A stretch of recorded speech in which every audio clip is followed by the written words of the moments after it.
Bahujan Samaj party के राष्ट्रीय अध्यक्ष मायावती की रोक के बाद पंजाब में बहुजन समाज पार्टी के घोषित प्रत्याशियों की सूची में पेंच फंस गया है। अब लखनऊ से प्रत्याशियों की अंतिम सूची पर मुहर लगने के बाद नई सूची जारी की जाएगी। 2022 में हो रहे पंजाब विधानसभा चुनाव में बहुजन समाज पार्टी इस बार शिरोमणि अकाली दल के साथ चुनाव लड़ रही है। कृषि कानूनों को लेकर शिरोमणि अकाली दल अपने 24 साल पुराने गठबंधन के साथ ही भारतीय जनता पार्टी से सितंबर 2021 में अलग हो गई थी। इसके बाद शिरोमणि अकाली दल ने बहुजन समाज पार्टी के साथ गठबंधन कर चुनाव लड़ने की घोषणा की।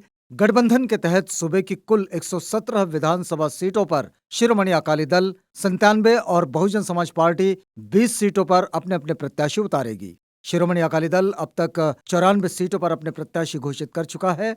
बहुजन समाज पार्टी भी अपने तय 20 सीटों पर प्रत्याशियों की घोषणा कर चुकी है। सभी प्रत्याशी अपने हलकों में चुनाव प्रचार भी कर रहे हैं। अब बहुजन समाज पार्टी की सूची पर पार्टी सुप्रीमो मायावती ने रोक लगा दी है। पार्टी अध्यक्ष ने तय किया कि घोषित प्रत्याशियों की ग्राउंड रिपोर्ट देखने के बाद ही सूची पर अंतिम मोहर लगेगी। पार्टी के सूत्रों का कहना है कि मायावती ने कुछ घोषित प्रत्याशियों की योग्यता पर सवाल खड़े किए हैं, जिसके कारण ये सूची रोकी गई है। हालांकि प्रदेश स्तर पर संगठन के पदाधिकारियों ने ऐसी किसी बात से इनकार किया है। उनका कहना है कि अब तक घोषित सभी प्रत्याशी योग्य है और ये ही चुनाव मैदान में उतारे जाएंगे। वहीं बहुजन समाज पार्टी के प्रदेश अध्यक्ष जसवीर सिंह गढ़ी ने दावा किया है कि बहुजन समाज पार्टी ने गठबंधन के तहत मिली 20 सीटों पर हल्का प्रभारियों को तैनात किया है।